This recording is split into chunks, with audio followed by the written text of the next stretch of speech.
Don't give up on Astro. What we need to do is keep working towards understanding Astro and get better at training him. We can't just tell him to stop feeling depressed, to stop giving us fear, to stop giving us limiting beliefs, to get more confident. Dogs don't speak English. We have to train him, to condition him, to recondition him. Most of us would not let a canine control 90% of our brain, except, as far as we're concerned, Astro is running 90% of our brain and 90% of our intelligence.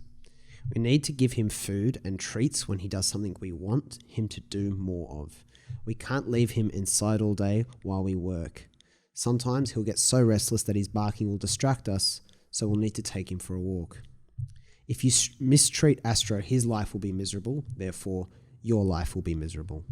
But if you treat him well, you will unlock and master more of your intelligence. When we are training and in control of the horse, as Van Osten was with Hans, the mathematical horse, we can do incredible things. There is so much we can train instinctive animals to do. But first, we need to know what will condition them, what motivates them better. Your dog doesn't walk you. You have to walk your dog. So I talked about also in this blog post how understanding Astro has improved my life. And there was a magical turning point where I grew out of my fear of talking to girls and my fear of awkward silences. Just as everyone can become a confident public speaker with practice, but there's no clear turning point. We condition Astro to become less afraid over time. Sometimes you do something, fear something, or can't bring yourself to do something, and you internalize the worry. You think, what's wrong with me? Listen to this clearly. There is nothing wrong with you. You just have a dog in your mind that was born expecting a tribal, caveman-like society. What we are instead born into is a more complicated culture, society, and environment to live in. And this is why we get so much peace from nature. After all, this is where Astro was evolved to live. Our conscious mind, the part we identify with as us, understands the modern world better than Astro. But Astro has been gathering knowledge for millions of years. He just doesn't understand the new environment well because it evolves faster than he can. Astro does not get monthly updates like our computers and smartphones do. He will always be lagging behind our new and faster rate of cultural evolution. So that's more from the blog post on the withjoewehbe.com website on Astro the dog who runs your life. And this is part 3 of talking about Astro. We started with the idea in the first episode that Astro doesn't speak English. He's a dog in the control room of your brain who doesn't speak English. What a recipe for disaster. Secondly, we talked about how to train Astro, and I talked about more things there. Right? And that's yesterday's episode. Today, simple. Don't give up on Astro. That's it. That's the last important thing for now, really. Don't give up. That's the reason why we take time to learn things and shift things. And I said it in that piece there, that there is no clear turning point. There is no line in the sand when it comes to shifting, when it comes to training the dog. I was very shy at a lot of stuff, and I had low self-belief in many areas that I've kind of slowly recovered and got better at over time. I'll give you another example. I used to be terrified of phone calls, and a couple of friends, I think my generation, it's not that uncommon, but I used to be terrified of phone calls. I remember we'd get takeaway Thai food on Saturday nights, and the deal we had in the family, I negotiated that my brother would make the call to order it, but I'd go pick it up. I'd go drive pick it up because I actually just, for some reason, had apprehension about calling the Thai restaurant and speaking to Pent, our neighbor whose restaurant it was, and telling her what we wanted for dinner. Completely illogical, but how often I internalized that and thought, what's wrong with me? And then used it to form a lower self-image, self-esteem over phone calls. I mean, come on. But over time, I eventually I had one job working at a call center for a bank, collecting debts. Imagine doing that, calling up.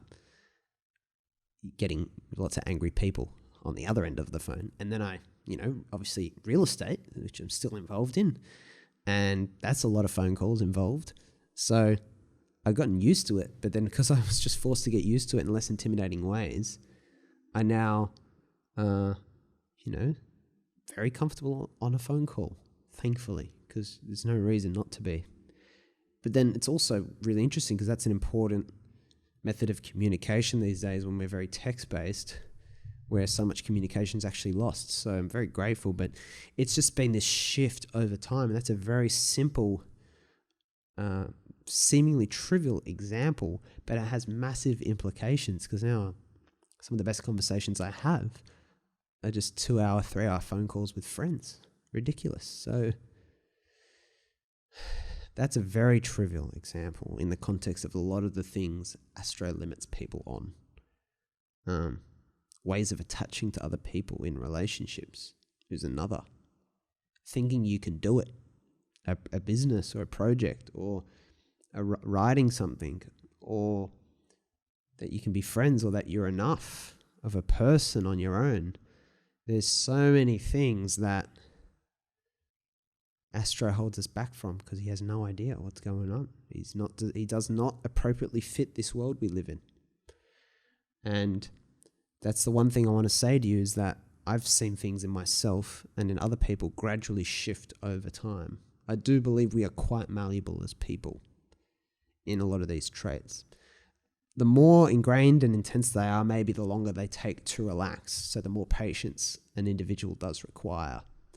But I want to reiterate to you to please not give up on Astro. That thing you think of right now that you cannot do is probably not based on logic at all. The barriers are probably all in your mind. Most likely. I'd be willing to bet my hat on it. So please understand those fears are not rational and do not give up on training Astro. So this is the series on how we're wired and meaning fundamentals. Hopefully you've got something out of learning about Astro. We're going to be moving on now. Just remember, these are all based on the blog posts, which are ahead of the podcast episodes. And that's on the website, Did I only say 2 W's? You know the rules. 3 W's. www.withjoewehbe.com. The blogs are all there. You can sign up to get them via email if you want.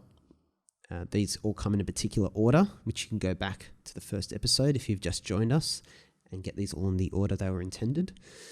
But apart from that, I just want to finish as always, reminding you that the best way to open 1,000 doors for you is to concentrate on opening doors for others. And if you can, look for ways to open people's eyes to the reality of Astro the dog in their life around you. And if they're your friends or family, it'll probably make your life easier and better. In particular, projects and starting things that your friends can then become involved in. Once you overcome your Astro and master your Astro, to start doing maybe more cool projects and stuff like that, they can be collaborative and invite friends in, which then helps them overcome their and retrain their Astro. So that's something to think about at the moment. Guys, thank you so much for listening. This is still early days on this podcast, but I'm really enjoying it.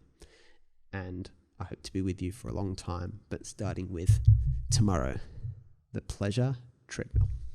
Speak to you then.